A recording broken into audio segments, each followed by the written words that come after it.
Attention! I've not watched every anime which aired in 2014, and I am aware of missing out on some really good ones, but unfortunately, I just didn't have the time to get around them yet. This list is my personal opinion. You do not have to agree with it. The following video contains sounds and image material which are neither created nor made or owned by me. The usage of these materials were permitted by the respective owners. All credit for that goes to the respective owners. Links in the description below. Enjoy! Hey guys, my name is Camkuda and I welcome you to my countdown of the top 10 animes in 2014. It's already been 2 weeks into the new year, but why don't we just take a few minutes and briefly take a look back into the last year. Many interesting events have taken place in 2014, such as the ALS Ice Bucket Challenge or the FIFA World Cup, which Germany won for the 4th time in history, but which highlights that the world of anime have for us in 2014. Let's find out. Number 11. Lock Horizon. This is an honorable mention and not an actual part of the list, since Lock Horizon is an anime that aired in 2013, which I failed to mention in my previous top 10 list. Even though Lock Horizon has a second season that aired in 2014, this list will only contain first season animes, thus it will only talk about the first season of Lock Horizon. You see, Lock Horizon is an epic anime which reminded me of SAO in so many ways. Even though this anime has a really slow start, once it gets interesting, it doesn't let you go. The only thing that Lock Horizon could have done better is the entire love story. There is a lot of room for improvement there. Aside from that, this anime is great and would have easily taken a top spot in my last list. Number 10 was a tough choice between Akuma no Riddle and Brahilda Into Darkness.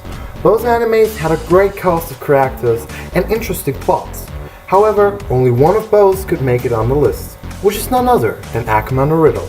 Even though Akuma no Riddle has a more confusing ending, I preferred this anime because of its simple construction. After the first few episodes, you know exactly what awaits you, and adding splendid action scenes to it just makes it all the better. Number 9. World Trigger. Compared to the other animes on this list, World Trigger was released pretty late this year, thus it is still airing, which is the reason why it's not high on the list, since I cannot predict how the plot will continue. As far as it goes though, World Trigger is an awesome anime that just never gets boring. The best part about this anime are the characters. It's simply enjoyable to watch how the weak protagonist grows with the assistance of strong side characters. I cannot wait to see what is yet to come.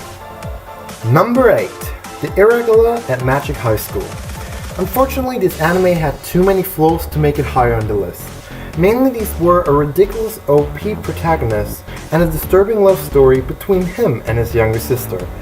I can see that it was partly initiated to show an emotional and human side of the main character, however this could have been done differently and much better. All in all, however, it was a really great anime and enjoyable, with a fabulous plot and great action scenes. I especially enjoyed the constant kicking butt scenes at the end of every arc. Number 7. Terror in Resonance. From mysterious anti-heroes to desperate detectives over riddles, bombings, and lastly, deaths.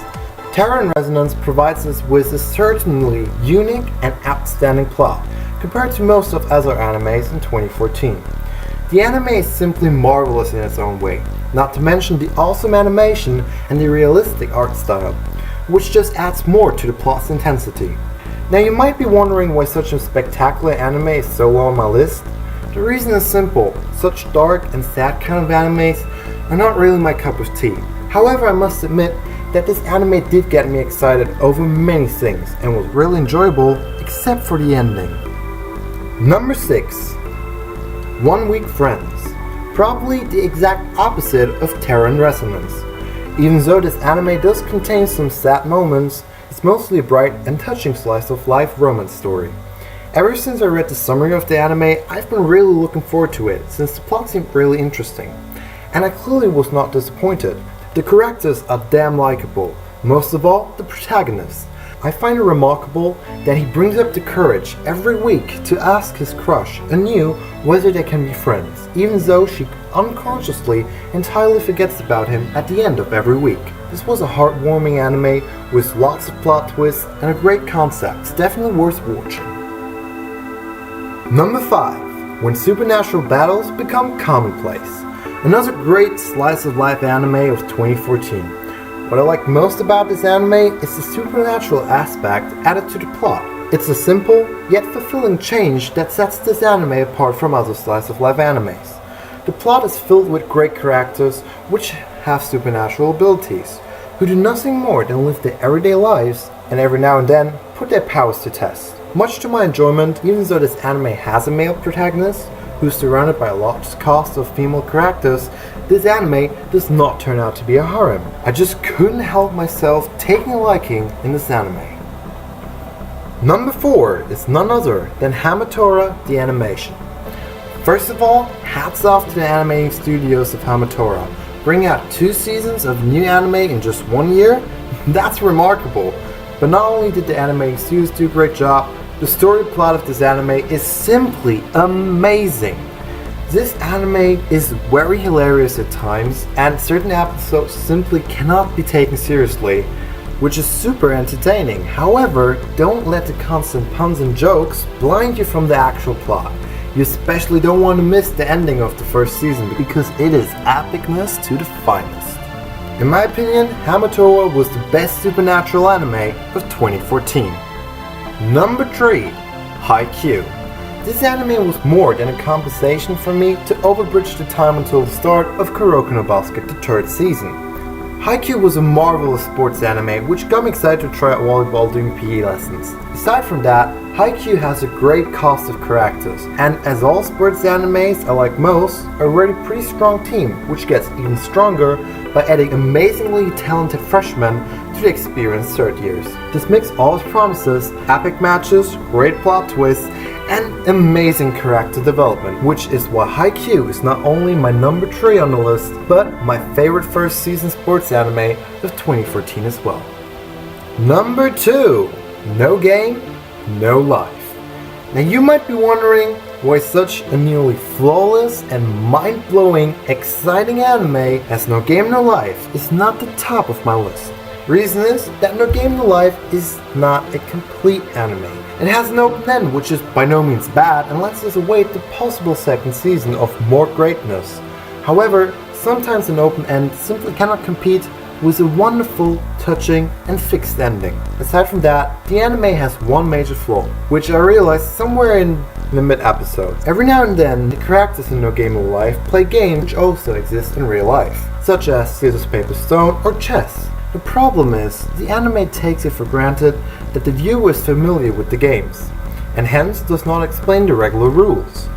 In other words, if you do not know the game, you're screwed. Like I was in episode 9, since I had no idea what the heck was being played, which kind of takes away the fun of watching. But nevertheless, let's continue. Finally, number 1. Makaku City Actors. Ever heard of the saying, never judge a book by its cover? Surprisingly, this also applies for anime. After watching the first 2 episodes and seeing a few pictures from the net, I assumed this anime would be a bunch of episodes focusing on a large scale of different characters without an actual plot story behind it to tie it all together. Hence I quit watching the anime. Well, I assumed wrong.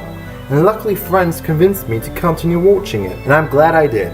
In the beginning the animation style seemed weird to me, but after a few more episodes, you get used to it. At some point, I thought of it as an anime being presented as a theater piece. Aside from that and its eventually slow beginning, this anime really can be considered a masterpiece. With that said, I thank you for watching this video and keeping up with me until the end. If you liked the video, hit the like button. If you did not like it, the dislike button is also an option. Feel free to leave a comment below. I once again would like to thank all artists who provided me with their amazing artwork, as well as my friend, Malta B, for providing me with this great music for my video. Make sure to check out their stuff, links in the description below. Happy New Year, enjoy 2015, until next time, lights out.